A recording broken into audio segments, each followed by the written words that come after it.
नमस्कार, मैं हूं संदीप अखिल। आप देख रहे हैं देसी टॉक। देसी टॉक में आज हमारे साथ हैं छत्तीसगढ़ के स्वास्थ्य मंत्री श्याम बिहारी जायसवाल जी। जायसवाल जी, स्वागत है आपका। जी नमस्कार, आपके चैनल को और आपका भी बहुत बहुत धन्यवाद। जी, बातों की शुरुआत करते हैं। 6 महीना हो गया आपकी सरकार को। जो आपके विभाग की जो प्रमुख उपलब्धियां हैं वो क्या क्या हैं? देखिए, 6 महीने में हमारा 3 महीना तो चुनाव में ही निकल गया आचार संहिता की वजह से, परंतु 6 महीने के संपूर्ण कार्यकाल में हम लोगों ने छत्तीसगढ़ के स्वास्थ्य की सुविधाओं को बेहतर करने का ईमानदारी से प्रयास किया है। जैसा कि माननीय मुख्यमंत्री हमारे माननीय विष्णुदेव साय जी ने स्वास्थ्य के प्रति और खासकर जो सरगुजा और बस्तर के दूरस्थ अंचल के क्षेत्र हैं उनके लिए उन्होंने विशेष चिंता की है। और प्रमुख उपलब्धियों में आज आप देखेंगे तो हमारे जो दूरस्थ अंचल के जो सुकमा से लेकर बलरामपुर तक के 6 महीना पहले और आज के जो हेल्थ की स्थिति में जो आकलन आप करेंगे तो दोनों में ज़मीनी फर्क है। साथ ही साथ जो हेल्थ के सेक्टर में जो इंफ्रास्ट्रक्चर है उसको भी हम लोगों ने काफ़ी हद तक बढ़ाने का प्रयास किया है। 4 मेडिकल कॉलेज की स्वीकृति के साथ हम लोगों ने उसमें राशि जारी कर दिया है। अभी टेंडर की प्रक्रिया एक पखवाड़े के अंदर हम लोग चालू कर रहे हैं और उसमें आप देखेंगे कि चाहे मनेन्द्रगढ़ का मेडिकल कॉलेज हो, चाहे कवर्धा का मेडिकल कॉलेज हो, चाहे हमारा गीदम का दंतेवाड़ा का मेडिकल कॉलेज हो, चाहे आपका जांजगीर चांपा का मेडिकल कॉलेज हो, ऐसे चारों मेडिकल कॉलेज के लिए हम लोगों ने पूरी तैयारी कर ली है। एक बड़ा ये 4 मेडिकल कॉलेज से होगा। साथ ही साथ जो हमारे बस्तर और मध्य छत्तीसगढ़ में ट्रामा सेंटर नहीं उतने अच्छे नहीं हैं, उसके लिए मल्टी सुपर स्पेशलिटी जो हॉस्पिटल हैं 2 हमारे, तो जगदलपुर का भी हम अभी 2 महीने के अंदर चालू करने जा रहे हैं और बिलासपुर का भी चालू करने जा रहे हैं। डॉक्टरों की जो कमी है, क्योंकि पूरा केवल एक दिन का काम तो है नहीं कि डॉक्टर आपको ऐसी आसानी से मिल जाएंगे। इसकी पूरी प्रक्रिया होती है। मेडिकल कॉलेज होंगे, फिर बच्चे यहाँ से पढ़ेंगे, या पुराने डॉक्टर्स हैं उनको जो है अच्छे पेमेंट पर जो है आप जो हायर करेंगे। लेकिन उसके बाद भी यदि हम देखते हैं तो छत्तीसगढ़ में डॉक्टरों की कमी कमोबेश बनी हुई है। एक अधिकारियों का टीम हमने गठित किया है। हमारे स्पेशल सेक्रेटरी चंदन कुमार हैं IAS, उनके नेतृत्व में हमारे पड़ोसी राज्यों के जो डॉक्टर हैं उनके जो सैलरी हैं, पैकेज हैं, सुविधाएं हैं, उनको अध्ययन करने के लिए गठित किए हैं। उनकी रिपोर्ट जल्द ही हमारे पास आने वाली है और जब हम अध्ययन कर लेंगे तो एक्स्ट्रा पैकेज, जैसे बस्तर में उस क्षेत्र में कोई नहीं जाना चाहता, लेकिन प्राइवेट हॉस्पिटल में वहाँ अवेलेबल हो जा रहे हैं स्पेशलिस्ट, ठीक है। तो हम उसको भी देखेंगे कि उनको कितना हम अलग से प्रोत्साहन राशि दे सकते हैं, क्या पैकेज उनको दे सकते हैं, क्या टॉपअप दे सकते हैं, तो उसको अध्ययन करके उनको पर्याप्त रूप से जितने में उनको पोसाएगा उतना हम देने वाले हैं। तो मुझे लगता है कि वो दूर हो जाएगा।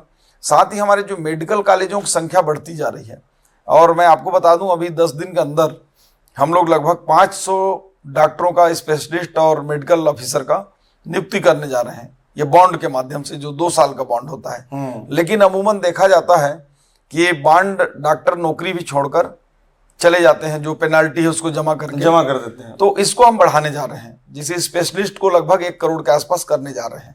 अच्छा। जो अभी 25 लाख है। सामान्यतः कोई भी जैसे सोनोलॉजिस्ट है या रेडियोलॉजिस्ट है, ये 25 लाख रुपए जमा करके चले जाते हैं क्योंकि बड़े पैकेज मिलता है इनको। तो उसको हम लोग बढ़ाने जा रहे हैं। साथ ही साथ जो मेडिकल ऑफिसर्स हैं उसकी कमी प्रदेश में नहीं रह जाएगी 1 साल के अंदर। अभी ही हम लगभग फिलअप की ओर पहुंच रहे हैं। जैसे दूसरे राज्यों में यदि हम दौरा करें तो जैसे कि एलोपैथी को तो हम सब प्रमोट कर ही रहे हैं, लेकिन उसके अलावा आयुर्वेदिक हुआ या होम्योपैथी हुआ, इसको भी आगे बढ़ाने की दिशा में आपने कोई सोचा है या कोई आपकी प्लानिंग है? देखिए, एलोपैथिक तो आज के समय में पूरे विश्व में स्थान ले चुका है, लेकिन हमारा ये भारत में आयुर्वेद हमारे हजारों साल पुरानी चिकित्सा प्रणाली रही है उसके हम उदाहरण देखते हैं कि चरक है, सुश्रुत है, पतंजलि है, बिल्कुल। ऐसे तमाम लोगों ने पूरे विश्व में कीर्तिमान स्थापित किया था। तो उसको देखते हुए आपको मैं बता दूं कि लगभग 15 साल के बाद हमने 8 जो है औषधालय पहली बार 15 साल के बाद स्वीकृत किए हैं। हमने हर डिस्ट्रिक्ट में डिस्ट्रिक्ट आयुर्वेद का कार्यालय खोलने हैं तो इस बजट में दिया है, आप काफी देख सकते हैं। और आपको बताते हुए मुझे खुशी हो रहा है कि 100 बेड का भारत सरकार से Ayurveda and yoga research centre उसकी हमको स्वीकृति मिल गई है।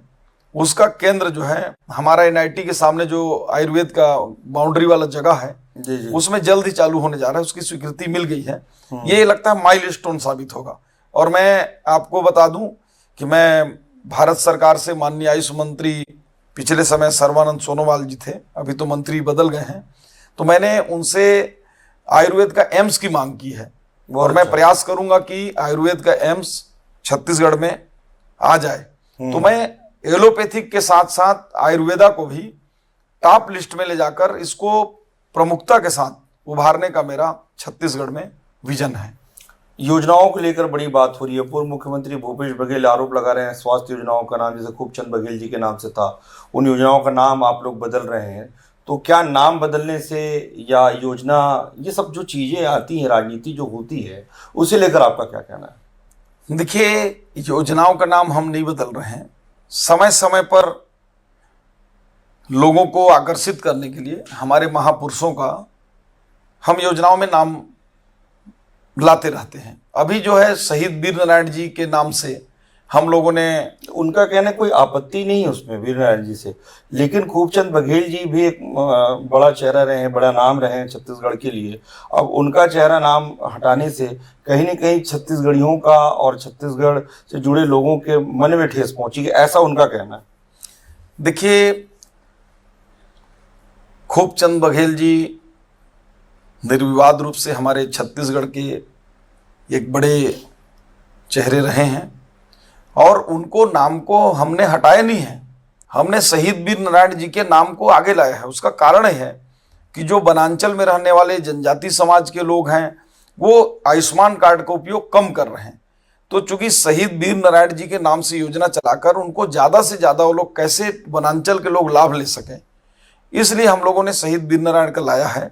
और चूंकि शहीद वीर नारायण जी एक ऐसे योद्धा थे जिन्होंने सोना खान क्षेत्र में अंग्रेजों से लड़ाई करके अंग्रेजों का खजाना लूटकर उन गरीबों में दान किए थे, वनांचल में रहने वाले हमारे जनजाति समाज का, और उनसे लड़ते लड़ते उनको चौक में फांसी की सजा दे दी गई। तो ऐसे महापुरुष के नाम से अगर इस योजना को समर्पित किए हैं तो मुझे नहीं लगता है कि इसमें कांग्रेस को या पूर्व मुख्यमंत्री जी को आपत्ति होना चाहिए। इसमें कहीं भी किसी का नाम हटाया नहीं गया है, शहीद वीर नारायण जी के नाम को आगे लाया गया है। डबल इंजन की सरकार हो गई केंद्र में और राज्य में, इसका कितना फायदा मिलेगा प्रदेश को? देखिए, ये सामान्य सी बात है। सिंगल इंजन से जितना स्पीड गाड़ी चलेगी, डबल इंजन से निश्चित रूप से उससे डबल ऊर्जा मिलेगी। एक ही धारा में जब 2 इंजन एक साथ चलें तो हमको डबल गति से काम मिलेगा, और 2 इंजन अगर विपरीत दिशाओं में खींचें तो गति वहीं वहीं रह जाएगी।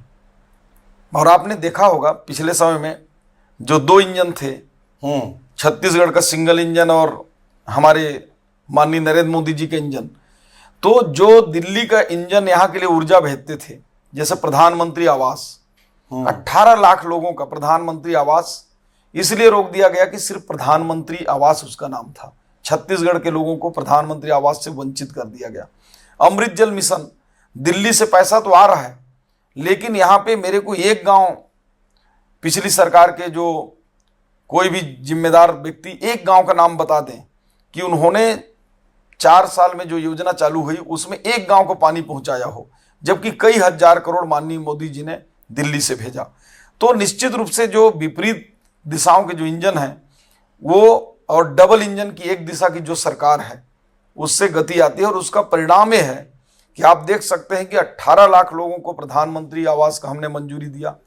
किसानों को हम पाई 3100 रुपए के हिसाब से उनको भुगतान किए, 13,320 करोड़ रुपए। हम्म। 70 लाख माताओं बहनों को हमने महतारी वंदन से समय पर पैसा दे रहे हैं। हमने पिछला 2 साल का किसानों का बोनस दिया।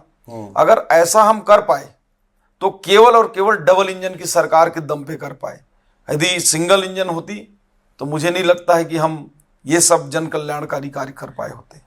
कांग्रेस पार्टी जिस तरीके से भी लोकसभा का चुनाव हुआ, परिणाम आए और आपका गठबंधन और इंडी गठबंधन और नेता प्रतिपक्ष जो है राहुल गांधी बन गए हैं, आपको क्या लगता है कांग्रेस को या विपक्ष को, क्या एक विपक्ष की असली भूमिका वो निभा पाएंगे, या राहुल गांधी के आने से, राहुल गांधी के नेता प्रतिपक्ष बनने से कितना लाभ विपक्ष को हो पाएगा? देखिए, राहुल गांधी जी के कुछ ना कुछ करने से हमको तो सदैव फायदा ही होता है। जहां जहां वो चले पदयात्रा में, छत्तीसगढ़ आए, छत्तीसगढ़ की सरकार गई, मध्य प्रदेश में आए, मध्य प्रदेश की सरकार गई, राजस्थान में गए, राजस्थान की सरकार गई। तो जहां जहां वो गए वहां पे हमको सदैव फायदा हुआ। और हमें उम्मीद कर रहे हैं कि विपक्ष के रूप में, जो प्रतिपक्ष नेता के रूप में लोकसभा का वो रहेंगे तो कहीं ना कहीं हमको कोई नुकसान नहीं है। हमारी शुभकामनाएं हैं, राहुल जी अच्छे से अपने दायित्व को निभाएं। एक सशक्त विपक्ष की हमको भी आवश्यकता है। जब तक विपक्ष सशक्त नहीं होगा तब तक जो लोकतंत्र है उसकी खूबसूरती में निखार नहीं आती है।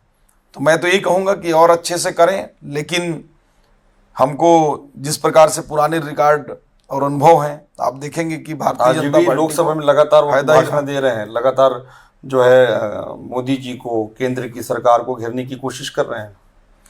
देखिए, वो अभी जो कर रहे हैं ये काम वो पिछले 10 साल से कर रहे हैं। कभी पदयात्रा के माध्यम से मोदी जी को घेर रहे हैं, तो कभी उनके पार्टी और उनके लोग मोदी जी को कई प्रकार की आपत्तिजनक बात बोलने का काम किए, मोदी जी को कई बार नीचा दिखाने का प्रयास किए। तो ये तो उनका काम है, वो करते रहेंगे, उससे फर्क नहीं पड़ता है। और लेकिन जिस प्रकार से बिना धड़ पूछ किए लोग बात करते हैं, आप देखेंगे कि पिछले चुनाव में किस प्रकार से लोग ये अफवाहों का तंत्र तैयार किए, संविधान खत्म हो जाएगा, आरक्षण खत्म हो जाएगा, किस प्रकार के मतलब सत्ता को पाने के लिए कितना गुमराह करने का कांग्रेस और विपक्षी पार्टियों ने किया। यदि संविधान खत्म करना होता या आरक्षण खत्म करना होता तो 2 बार तो हमारी केवल बीजेपी की फुल मेजॉरिटी की गवर्नमेंट थी। एनडीए गठबंधन के साथ तो हम बड़े बहुमत के साथ थे। इस बार भी हमारी एनडीए की तीसरी बार सरकार है, परंतु हम लोग सदैव संविधान की रक्षा किए हैं। आज देखिए, कांग्रेस का विरोध करना हर मुद्दे पर है। अभी उतनी पुरानी जो आईपीसी की धाराएं थे, बिल्कुल भारतीय न्याय संहिता के रूप में आज आ गया है जी, ये दंड संहिता के नाम से जाना जाता था। तो जो पुराने ऐसे हमारे आज़ाद देश में, चूंकि ये सारे उस समय नियम कानून बने थे जब देश गुलाम था, तो उनको धीरे धीरे करके मोदी जी उसको रिफॉर्म कर रहे हैं। और मुझे लगता है कि कांग्रेस एक सकारात्मक विपक्ष की भूमिका निभाए तो मुझे लगता है कि अच्छा होगा। हम लोग विजन 2047, जो मोदी जी का सपना है कि 2047 का भारत कैसा हो, उस दिशा में बढ़ चुके हैं। उसमें कांग्रेस को एक सशक्त विपक्ष के साथ, सकारात्मक विपक्ष के साथ राहुल जी को काम करना चाहिए। विपक्ष लगातार ये आरोप लगा रहा है कि जिस तरीके से एयरपोर्ट के छज्जे गिर जा रहे हैं या सड़कों में दरार, उनका ये कहना है कि ये जो सरकार है इसने भ्रष्टाचार किया इसलिए ऐसा हो रहा है। आपका क्या कहना है? देखिए, जो एयरपोर्ट में जो छज्जा गिरा वो कांग्रेस काल का ही बना हुआ था, लेकिन मसला ये नहीं है कि वो हमारे समय बना कि उन समय गिरा। वो चूंकि छज्जा गिरा, उस समय हमारे नागरिक उड्डयन मंत्री तत्काल उस स्थल पर पहुंचे, वहाँ की राहत की बातचीत किए और निश्चित रूप से उसमें जो भी तकनीकी गड़बड़ियाँ होंगी, जिसकी ओर से गड़बड़ी होगी, वो माननीय मोदी जी की सरकार है, ऐसे लोगों पर तो कार्रवाई होगा ही होगा। लेकिन ये कहना कि सड़क में दरार आ जा रहा है, कि ऐसा हो जा रहा है, वैसा हो जा रहा है। इनके समय तो सड़क ही गायब हो जाते थे। इनके समय तो इतने बड़े घोटाले हुए कि आकाश में 2G स्पेक्ट्रम का पता ही नहीं, वो घोटाले हो जाते थे। इनके समय जो सुरेश कलमाड़ी जी उस समय वो खेल मंत्री थे, खेल मंत्री नहीं, खेल संघ के अध्यक्ष थे, शायद ऐसे ही थे। तो उस समय जो कुर्सी का कीमत 500 रुपया था, उस कुर्सी का इन्होंने 5000 रुपया किराया बनाया। तो कॉमनवेल्थ घोटाला था। तो इस टाइप के घोटालों का जो था, ये घोटाले अब इतिहास के शब्द रह चुके हैं। चाहे 2G स्पेक्ट्रम घोटाला हो, चाहे आपका कोयला घोटाला हो, चाहे आपका कॉमनवेल्थ घोटाला हो, चाहे आपका ये बोफोर्स घोटाला हो, ये तमाम घोटाले घोटाले घोटाले। इनके जो मंत्री पहले थे, एक दूरसंचार मंत्री सुखराम जी, उनके बिस्तर में कैसे नोट निकले थे। अभी झारखंड में एक कांग्रेस के जो सांसद थे, उसके 300 करोड़ रुपए निकलता है। अभी मैं झारखंड गया था तो वहां देखा, एक कांग्रेस के मंत्री हैं आलमगीर आलम, उसके पीए के नौकर के यहाँ 33 करोड़ निकल रहा है।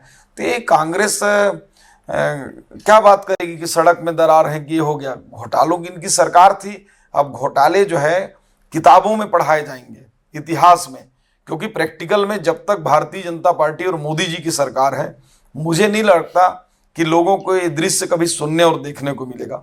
आपने बहुत संवेदनशीलता का परिचय दिया। सुपेबेड़ा में जो है जिस प्रकार की योजनाओं को आपने उतारा, ये वास्तव में वहाँ के लोगों के लिए एक वरदान है, वहाँ के लोगों के लिए एक बहुत बड़ा उपहार है।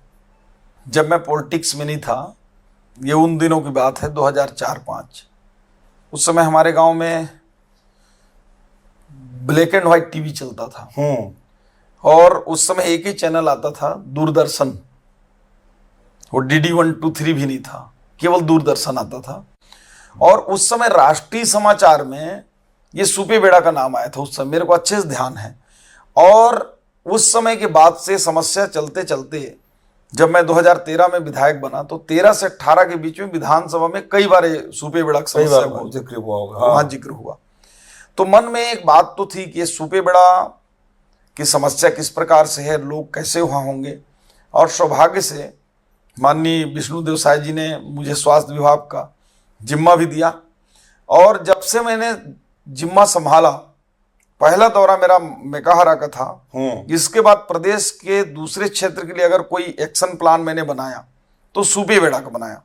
तत्काल ही 2-4 दिन में मैंने अधिकारियों को निर्देश दिया कि वहां सर्वे कर आइए, क्योंकि मेरे में एक खराबी है, मैं जो करता हूं उतना भी नहीं दिखा पाता मीडिया और अन्य जगह। जब कर लेता हूं तब बताता हूं, ये मेरा माइनस वो जो जिस तरीके से ज्यादातर राजनेताओं की एक आदत होती है कि काम के पूर्व जो है शोर शराबा करना, उसको हाईलाइट करना, उससे आप दूर रहते हैं। उससे मुझे पता नहीं क्यों नेचुरल रूप से ऐसा लगता है कि जब तक अपन कर नहीं लें तो फिर बताने क्या अर्थ है। तो मैंने उसके लिए एक टीम बनाया। वहाँ जो हमारे IAS अधिकारी हैं जगदीश सोनकर, MD NHM, उनके नेतृत्व में डॉक्टरों की एक टीम को मैंने तैयार किया और बोला कि वहाँ देख कर आइए क्या बातचीत है, क्या समस्या है। तो वहाँ सर्वप्रथम कुछ विषय उन्होंने निकाल कर आया कि एक अनुसंधान के लिए एक टीम को तैयार करना पड़ेगा, जो वहाँ की पानी, मिट्टी, खान पान, लोगों का जो जेनेटिक प्रभाव है, जो 100% ब्लड सैंपल हो, तो उस आधार पर एक अनुसंधान के माध्यम से क्लियर हो जाएगा कि ये बीमारी अनुवांशिक है या पानी से है या वहाँ की जलवायु से है या खाने पीने से है। ये टीम का हमने गठन कर दिया है। और दूसरा, जो अभी तत्कालिक रूप से लगभग 100 से ऊपर किडनी से पीड़ित लोग हैं, उनको वहाँ से रायपुर लाना एक दुर्गम काम है। उसके लिए मैंने निर्देश दिया था कि एक किडनी से संबंधित अनुसंधान के लिए और इलाज के लिए एक किडनी क्रिटिकल सेंटर की एक स्थापना हो, जो कम से कम 10 बेड का हो, और वहाँ सप्ताह में 2 दिन कम से कम स्पेशलिस्ट डॉक्टर बैठे, क्योंकि ये बीमारी ऐसी है कि 2 दिन भी बैठ जाएंगे तो पर्याप्त हो जाएगा, क्योंकि वो दूरस्थ क्षेत्र है और अभी उतने हमारे पास संसाधन डेवलप नहीं है, तो प्रतिदिन नहीं रह सकते। तो उसके लिए हमने काम चालू कराया। वाह, बहुत अच्छा। 10 बेड का किडनी का जो क्रिटिकल केयर हमने स्थापना के लिए कहा था, वो मैं गया तो रेडी था, उसका भी हमने रिबन काटकर शुरुआत किया, कोई भूमि पूजन नहीं किया। साथ ही साथ जब हम आगे बढ़े तो देवभोग में 2 डायलिसिस यूनिट का हमने घोषणा नहीं किया, उस दिन शुरुआत किया। ये बात हम चाहते तो पहले भी बता सकते, पहले भी कर सकते, ठीक है। और साथ ही साथ 3 एम्बुलेंस गरियाबंद और देवभोग के लिए हम लेकर गए कि 3 एम्बुलेंस में जहां भी भेजना होगा लोगों को भेजेंगे, 2 छोटी और 1 बड़ी एम्बुलेंस। बड़ी एम्बुलेंस में पूरा सुविधा उसमें रहेगा, और उसको अगर जरूरत पड़ेगा तो रायपुर एम्स या मेकाहारा हमको जहां डीकेएस लाना है उसके लिए हम एम्बुलेंस दिए, और 1 एम्बुलेंस सर्व सुविधा युक्त सुपेबेड़ा में दिए। ये घोषणा नहीं, हम सेम डेट में लेकर उनकर जमीन पर उतारा हुआ काम है जी। तो ये 4 एम्बुलेंस दिए, 7 डॉक्टर दिए, और 2 स्पेशलिस्ट डॉक्टर, एक जो नेफ्रोलॉजी का जो एमडी हैं उनका, और उनके साथ एक और नेफ्रोलॉजिस्ट, 2 डॉक्टर को गरियाबंद में महीने में 8 दिन, जिसमें सप्ताह में 2 दिन वो बैठेंगे, 2 दिन देवभोग में बैठेंगे महीने में, और 2 दिन सुपेबेड़ा में बैठेंगे जी। अंतिम में मेरे कुछ सवाल ये हैं कि जो गंभीर बीमारी है, जो बड़ी बीमारी है, जैसे हृदय से संबंधित और अन्य जो बीमारियां हैं, उन बीमारियों से पीड़ित जो लोग हैं उनको सरलता हो जाए, जो चाहे मुख्यमंत्री सहायता योजना के माध्यम से, चाहे अन्य योजनाओं के माध्यम से, उन्हें दिक्कत ना हो और ये प्रोसेस, ये प्रक्रिया सरल हो जाए, उस दिशा में कुछ आपने सोचा है या प्रयास कर रहे हैं? देखिए, हमारा जो आयुष्मान है, माननीय प्रधानमंत्री जी ने जिस सोच के साथ पूरे देश के लोगों के लिए आयुष्मान योजना चालू किया, उसके तहत हमारे सभी बीमारियों के पैकेज हैं। आने वाले समय में हम एक नया पॉलिसी ला रहे हैं, जिसके तहत डॉक्टरों से भी बात करेंगे और मरीजों से भी बात करेंगे। डॉक्टरों से हमारा उसमें, उस नया योजना के तहत ये स्पष्ट रूप से समझौता होगा कि किसी भी पैकेज के लिए कोई मरीज भर्ती होता है तो 100% तो ठीक होकर निकले और उसके पॉकेट का 1 रुपया न लगे। ये हम करके जल्द ही आपको दे रहे हैं। और साथ ही साथ जो डॉक्टरों की समस्या रहती है पेमेंट वगैरह की, इसको प्रति महीने हम रेगुलर पेमेंट करेंगे, इसकी भी योजना बना रहे हैं जी। इसी बीच एक सवाल ये भी आता है कि जो पैकेज बहुत अच्छे हैं, कार्ड्स बड़े अच्छे हैं, लेकिन जो निजी अस्पताल हैं बिल बड़ा बड़ा बना लेते हैं उसका। जहाँ लगता है कि यहाँ 50,000 खर्चा होना चाहिए वहाँ अधिक खर्चा हो जाता है, जहाँ लगता है 10,000 खर्चा होना चाहिए वहाँ ज़्यादा खर्चा होता है।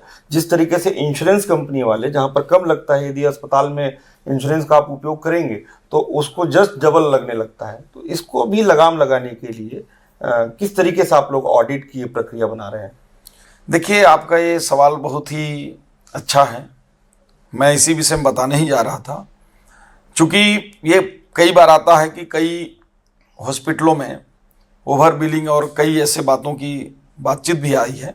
हालांकि ऐसा अधिकांश हॉस्पिटल नहीं करते हैं, परंतु कुछ जगहों में ऐसी बातचीत आती है।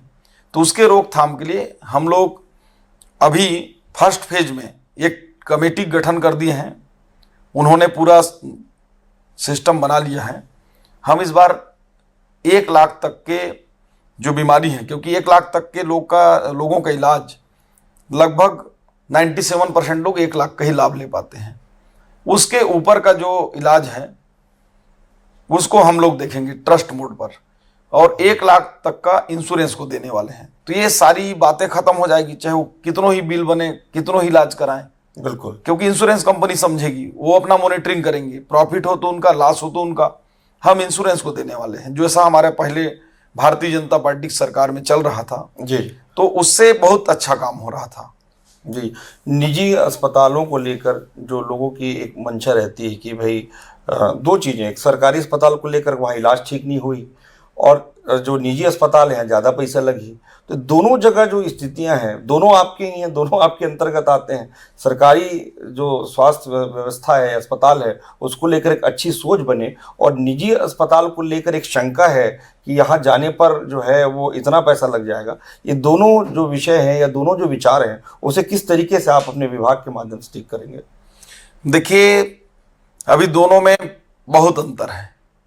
हम कोशिश कर रहे हैं कि जो हमारे सरकारी हॉस्पिटल हैं उसमें संसाधन, इंफ्रास्ट्रक्चर, सुविधा उसको बढ़ाकर यहाँ तक ले आएं, और जो सरकारी हॉस्पिटल हैं उनको आम जनता के लिए हम ऐसा उपयोगी बनाएं, और ऐसा बना ही रहे हैं आयुष्मान में, कि वो आम जनता का भी बोझ को थोड़ा सह के ऐसे आ जाए। तो मैं कोशिश करूंगा कि दोनों इस लेवल में आ जाए, ताकि लोग, गरीबों को भी बड़े से बड़े हॉस्पिटल में उसका सुविधा मिल सके। हम ऐसे करने जा रहे हैं आने वाले समय में कि जो हमारी एम्बुलेंसेस हैं, जो 102 है, 108 है, ये सारे गाड़ियां पहले हमारे सेंटर में आए सरकारी उसमें, और उसकी जीपीएस सिस्टम भी कर रहे हैं कि वो हॉस्पिटल एम्बुलेंस में ये बार बार शिकायत आ रही है कि कई वो पेपर मीडिया में जो प्राइवेट में ले जा रहे हैं, वो एम्बुलेंस सीधे सेट रहता है, जिस अस्पताल के पास जाना है उस अस्पताल के पास वो एम्बुलेंस पहुंच जाता है, उसको उनके परसेंटेज ये सब निर्धारित होती है, ऐसी सब बातें आती रहती हैं। उसके लिए हम लोग पूरा जीपीएस मॉनिटरिंग सिस्टम लगा रहे हैं, और एक वार रूम जैसा उसमें तैयार कर रहे हैं। उसमें कुछ हमारे ऑफिसर्स और कर्मचारी मॉनिटरिंग करते रहेंगे कि वो लेकर कहाँ जा रहे हैं, और जब चाहे तब हम उसको क्लिक करके उसकी लोकेशन के साथ उसको पूछ सकते हैं, निर्देश दे सकते हैं। ये सारा सिस्टम हम चालू करने वाले हैं, ताकि बहुत अच्छा, जो मरीज हैं या जो गंभीर रूप से घायल हैं उनको पहले हमारे यहाँ हॉस्पिटल में इलाज की सुविधा मिल सके। अगर हमारे यहाँ उपलब्ध नहीं है तो हमारे नॉलेज में ही वो प्राइवेट हॉस्पिटल में जाए, ताकि उसको आयुष्मान का लाभ मिल सके, अन्य योजना का लाभ मिल सके, और गरीब की जो गाढ़ी कमाई है उसको सरकार जो है इलाज के रूप में वहन कर सके। जी, हमारे साथ थे छत्तीसगढ़ के स्वास्थ्य मंत्री श्याम बिहारी जायसवाल जी। जायसवाल जी, बहुत बहुत धन्यवाद आपका। जी, आपका भी बहुत बहुत धन्यवाद।